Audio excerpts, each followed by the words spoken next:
Tulip Siddique রাজনৈতিক যে গুগলি খেলেছেন ডক্টর ইউনূস তাতে বোল্ড আউট হয়েছেন। টিউলিপ সিদ্দিকী তার এক্স হ্যান্ডেলে বলেন যে তাকে কোথায় খুঁজে পাওয়া যাবে সেটা নিশ্চয়ই ডক্টর ইউনূস জানেন। ব্রিটিশ হাউস অফ কমন্সের ডক্টর ইউনূস টিউলিপের সঙ্গে দেখা করতে পারেন এবং কথা বলতে পারেন। রাজা চার্লসের যে ওয়েবসাইটে এই পুরস্কারের ব্যাপারে কথা বলা হয়েছে সেখানে ডক্টর ইউনূসের নাম নেই। দেশে বিদেশে এত বছর যে সুনাম তিনি কামিয়েছিলেন, 10 মাসে রাষ্ট্র শাসন করতে গিয়ে ডক্টর ইউনূস তার অনেকটাই হারিয়ে ফেলেছেন। এমনকি নোবেলের মর্যাদাও তিনি নষ্ট করে ফেলেছেন ইতিমধ্যে।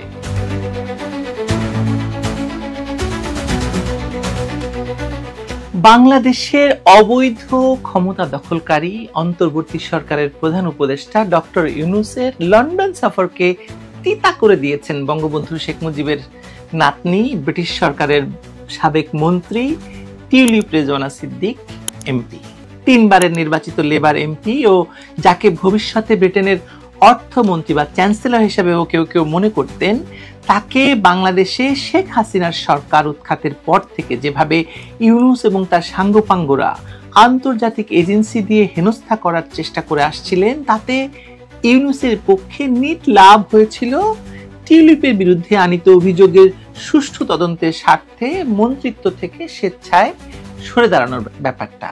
অথচ দেখুন, একজন বাংলাদেশি মেয়ে হিসাবে, বাংলাদেশি বাঙালি নারী হিসাবে ব্রিটিশ সরকারের এত উচ্চ পর্যায়ে যাওয়ার সক্ষমতা এখনো কেউ অর্জন করেনি। এটাতে বাঙালির গর্ব হওয়ার কথা ছিল, কিন্তু কেবলমাত্র বঙ্গবন্ধুর নাতনি এবং শেখ হাসিনার ভাগ্নি বলেই তাকে সেখান থেকে নামানোর জন্য এমন কোনো শক্তি নাই যেটি ডক্টর ইউনূস এবং তার সাঙ্গপাঙ্গরা, শেখ হাসিনার শত্রুরা অ্যাপ্লাই করেনি। এতেই ইউনূসপন্থীদের চূড়ান্ত বিজয় অর্জিত হয়ে গিয়েছে বলে মনে করেছিলেন অনেকেই। দেশে দেশে এই বিজয় উৎসব পালিত হয়েছে ইউনূস শিবিরে। কিন্তু হঠাৎই টিউলিপ সিদ্দিকী এমপির একটি চিঠি গণমাধ্যমে শোরগোল ফেলে দেয়। তাতে তিনি উল্লেখ করেন যে যেহেতু বাংলাদেশে তার বিরুদ্ধে ইউনূস সরকারের বশংবদ দুর্নীতি দমন কমিশন অভিযোগের তদন্ত শুরু করে আন্তর্জাতিক মিডিয়াতে সেসব ফলাও করে প্রচার করছে এবং বহুবার যোগাযোগ করেও দুদকের কাছ থেকে কোনো সাড়া মিস সিদ্দিকী পাননি, সেহেতু ডক্টর ইউনূসের লন্ডন সফরকালে ইউনূস যেন তার সঙ্গে দেখা করার সুযোগ রাখেন, যাতে তিনি তার নির্দোষ হওয়ার প্রমাণাদি বিষয়ে অন্তত আলাপ করতে পারেন অথবা তাকে জানাতে পারেন। এতেও ইউনূস শিবিরে আরেকবার সেলিব্রেশন শুরু হয়, আনন্দ শুরু হয়।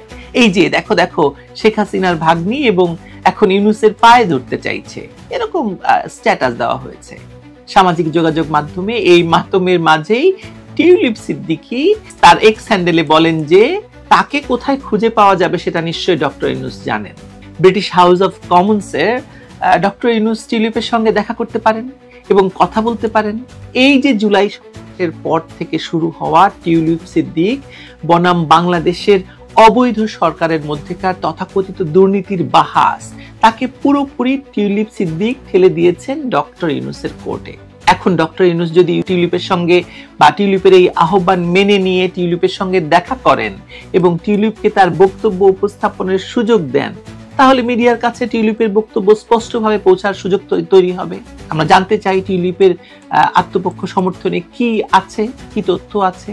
অপরদিকে যদি ইউনূস টিউলিপের সঙ্গে দেখা না করেন, তাহলে এটাই প্রমাণিত হয় যে ইউনূস ও তার সরকার মূলত বঙ্গবন্ধুর নাতনি এবং শেখ হাসিনার বোনের মেয়ে বলেই টিউলিপের বিরুদ্ধে যুদ্ধে লিপ্ত হয়েছেন। এইসব দুর্নীতির অভিযোগ সবই আসলে ভুয়া, যে কারণে ডক্টর ইউনূস আসলে টিউলিপের মুখোমুখি হতে চাইছেন না বা ভয় পাচ্ছেন বা টিউলিপকে এড়াতে চাইছেন। এরই মধ্যে ডক্টর ইউনূসের প্রোপাগান্ডা সচিব বাণী দিয়েছেন যে তারা নাকি এরকম কোনো চিঠি এখনো পাননি। পৃথিবীর তাবৎ মিডিয়াতে এই চিঠির কপি ছড়িয়ে পড়লেও ডক্টর ইউনূসের নিজস্ব মিডিয়া ম্যান নাকি সেটা পাননি। কিন্তু ডক্টর ইউনূস শিবির থেকে টিউলিপের এই আহ্বানকে উড়িয়ে দিয়ে যেভাবে প্রচারণা শুরু হয়েছে এরই মধ্যে, তাতে মনে হচ্ছে ডক্টর ইউনূসকে টিউলিপের সঙ্গে দেখা না করার পরামর্শ দেওয়া হচ্ছে এক প্রকারের। এতে বোঝা যাচ্ছে যে ডক্টর ইউনূস আসলে টিউলিপের এই আহ্বানে সাড়া দেবেন না, তিনি বৈঠকটি করবেন না। আসলে 10 মাসের শাসনকালে 21তম বার বিদেশ সফরে এসে এবার ডক্টর ইউনূস মূলত লন্ডনে আসছেন নিজের আখের গোছাতেই বা নিজের স্বার্থকে সংরক্ষিত করতে। এতে যেমন বলা হয়েছে যে মানে সরকারের পক্ষ থেকে বলা হয়েছে যে রাজা চার্লসের পক্ষ থেকে একটি বিরাট পুরস্কার গ্রহণ এবং প্রধানমন্ত্রী কিয়ার স্টারমারের সঙ্গে বৈঠকে যোগ দেবেন ডক্টর ইউনূস। যদিও এই বৈঠক নিছক সৌজন্য সাক্ষাৎ কোনো দ্বিপাক্ষিক বৈঠক নয়, যথারীতি এর আগের মানে সফরগুলোর মতোই দ্বিপাক্ষিক বৈঠকের কথা বলা হলেও সেসব হয়নি। আর এর মধ্যে এই যে পুরস্কারের কথা সেটাও নাকি ভুয়া, কারণ রাজা চার্লসের যে ওয়েবসাইটে এই পুরস্কারের ব্যাপারে কথা বলা হয়েছে সেখানে ডক্টর ইউনূসের নাম নেই। এর মধ্যে টিউলিপের সঙ্গে বৈঠকটি কিন্তু হতো একটি কাজের কাজ, সেটি সম্ভাবনা আসলে ক্ষীণ, সে কথা তো আমি আগেই বলেছি। তবে বাকি যে বৈঠকগুলোর কথা ইউনূসের সরকারের পক্ষ থেকে বলা হয়েছে সেগুলো অনুষ্ঠিত হওয়া নিয়ে সন্দেহ দেখা দিয়েছে। বিশেষ করে যে পুরস্কারের কথা বললাম সেখানে তো ওনার নাম নেই, সুতরাং উনি পুরস্কারটি পাচ্ছেন কি পাচ্ছেন না আমরা জানি না। তাকে যে সংবর্ধনা দেওয়ার কথা হচ্ছিল, নাগরিক সংবর্ধনা, সেটিও নাকি বাতিল করা হয়েছে, সত্য মিথ্যা জানি না। সেটা হয়তো ডক্টর ইউনূস ম্যানেজ করে ফেলবেন। কিন্তু দেশি বিদেশি মিডিয়ায় টিউলিপের আহ্বানকে অগ্রাহ্য করার কোন যুক্তি ডক্টর ইউনূস তার প্রোপাগান্ডা সচিব দেন সেটা আসলে দেখার বিষয়। আমি দেখতে পাচ্ছি শেখ হাসিনার বিরুদ্ধে ক্রমাগত মিথ্যা তথ্য এবং মিথ্যাচার দিয়ে লড়তে গিয়ে ডক্টর ইউনূস এবং তার সাঙ্গপাঙ্গদের শক্তি ক্রমশ ফুরিয়ে আসছে। বয়সটা তো হিসাব করতে হবে, 84 বছর বয়সে কাহাতাও কার এরকম যুদ্ধে লড়া যায় বলুন? দেশে বিদেশে, তাও মিথ্যাচারের উপর ভিত্তি করে। দেশে বিদেশে এত বছর যে সুনাম তিনি কামিয়েছিলেন, 10 মাসে রাষ্ট্র শাসন করতে গিয়ে ডক্টর ইউনূস তার অনেকটাই হারিয়ে ফেলেছেন। এমনকি নোবেলের মর্যাদাও তিনি নষ্ট করে ফেলেছেন ইতিমধ্যে। এইবার টিউলিপ সিদ্দিক রাজনৈতিক যে গুগলি খেলেছেন, ডক্টর ইউনূস তাতে বোল্ড আউট হয়েছেন এবং তার থোতা মুখ ভোতা হওয়াটা আমরা দেখতে পাচ্ছি বলে মনে হচ্ছে। দেখুন আর দেখতে থাকুন ভাইরা, চলিতেছে সার্কাস। অনেক আগে একবার শেখ হাসিনার সঙ্গে আলাপকালে তাকে জিজ্ঞেস করেছিলাম, আপনার তথা আওয়ামী লীগের মূল শক্তিটা আসলে কি বলুন তো? আওয়ামী লীগ রাজনীতির মাঠে না থাকলেও রাজনীতির আড়ালে থাকা আওয়ামী লীগকে সকলেই কেন ভয় পাচ্ছে? সেখানে যারা বলছেন কেন তারা আগেই ভালো ছিলেন, তারা আসলে একেবারেই সাধারণ মানুষ। 2024 সালের জুলাইয়ের পর থেকে আজ পর্যন্ত আওয়ামী লীগের বা শেখ হাসিনার এই শক্তি বা দুর্বলতা নিয়ে বারবার ভেবেছি।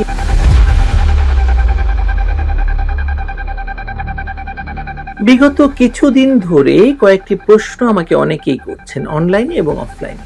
আজকে সেখান থেকে দুটি প্রশ্ন নিয়ে আলাপ করতে চাই। প্রথম প্রশ্নটি হলো, আজকে দেশের যে পরিস্থিতি তার আলোকে কেন ইউনূস, তার এনসিপি বা নাপা, জামায়াত এবং বিএনপি সকলেই আসলে আওয়ামী লীগকে ভয় পায়? কারণ কথায় কথায় সকল দোষ আওয়ামী লীগের ঘাড়ে চাপানো ছাড়া আর কোনো রাজনীতি কোনো পক্ষ থেকে আমরা দেখতে বা শুনতে পাচ্ছি না। কি পাচ্ছি? তার মানে হচ্ছে আওয়ামী লীগ রাজনীতির মাঠে না থাকলেও রাজনীতির আড়ালে থাকা আওয়ামী লীগকে সকলেই কেন ভয় পাচ্ছে? এই প্রশ্নের উত্তর অনেকেই দিয়েছেন। যেমন একজন বলেছেন যে ইউনূস মহাজনের পদত্যাগ নাটকের পরও সকল দোষ ও দায় আওয়ামী লীগকে চাপানো হয়েছে আর বিদেশি শক্তি তথা ভারতের ঘাড়ে চাপানো হয়েছে। আর শুরু থেকে এই সরকার এবং দেশের বর্তমান রাজনীতি টিকেই আছে আসলে আওয়ামী লীগ বিরোধিতার জোরে। মিডিয়া বলেন আর দেশের রাজনীতিবিদদের মেঠো বক্তৃতা বলেন, সবারই মূল টার্গেট ওই আওয়ামী লীগ। দুঃখজনক হলো দেশের সকল পক্ষ এক হয়েও আওয়ামী লীগের সমান হতে পারছে না। রাজনীতির মাঠে না থেকেও আওয়ামী লীগ এত ক্ষমতাবান কি করে বলুন তো? আসুন সে হিসেবটা কষে তারপর পরবর্তী প্রশ্ন নিয়ে আলোচনা করি। আওয়ামী লীগ এমন একটি রাজনৈতিক দল, তারা কেবল দেশের স্বাধীনতা যুদ্ধে নেতৃত্ব দিয়ে দেশ স্বাধীন করেছে তাই নয়, দেশটাকে একটি শক্ত অর্থনৈতিক ভিতের উপর দাঁড় করিয়ে দিয়েছে। আপনি যেদিকেই তাকাবেন দেখবেন আওয়ামী লীগের করা অনেক কিছু। আপনাদের স্মরণ আছে কিনা জানি না, 2006 সালে যখন বিএনপি জামায়াত জোট সরকার বাধ্য হয়ে ইয়াজউদ্দিনের কাছে ক্ষমতা ছেড়ে যায়, তখন সরকার শেষ দিকে উদ্বোধন করার মতো কোনো স্থাপনা কিংবা প্রকল্প কিছুই না পাওয়ায় বিএনপি নেত্রী বেগম খালেদা জিয়া সকলের উপর ক্ষোভ প্রকাশ করেছেন বলে বিএনপি ঘনিষ্ঠ সাংবাদিকদের কাছ থেকে জানা গিয়েছিল।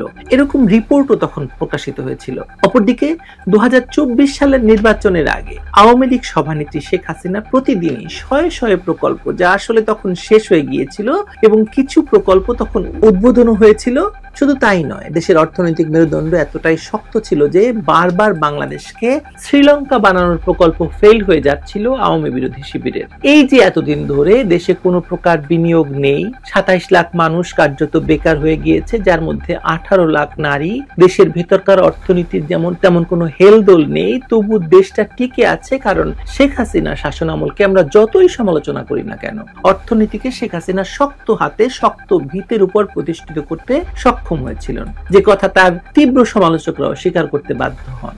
মজার ব্যাপার হলো আওয়ামী লীগের শাসন আমলের সঙ্গে তুলনা দেওয়ার মতো কোনো দলীয় শাসন এদেশে আর নেই।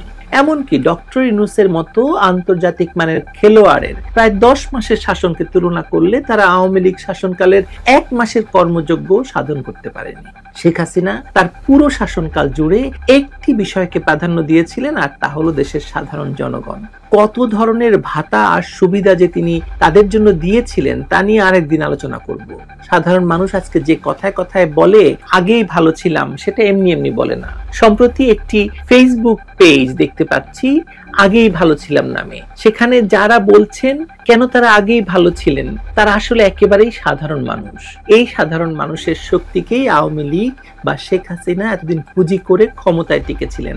না হলে যত ভয়ঙ্কর সব অভিযোগ ষড়যন্ত্র আওয়ামী লীগের বিরুদ্ধে বা আওয়ামী লীগের নামে এই ইউনূস সহ বাকি রাজনৈতিক দলগুলি করেছে বা এনেছে, তাতে অনেক আগেই আওয়ামী লীগকে ক্ষমতাচ্যুত করা যেত। তাহলে প্রশ্ন করতে পারেন যে জুলাই মাসে আওয়ামী লীগের বিরুদ্ধে সাধারণ মানুষ নেমেছিল বলে ক্ষমতাচ্যুত করা গেছে?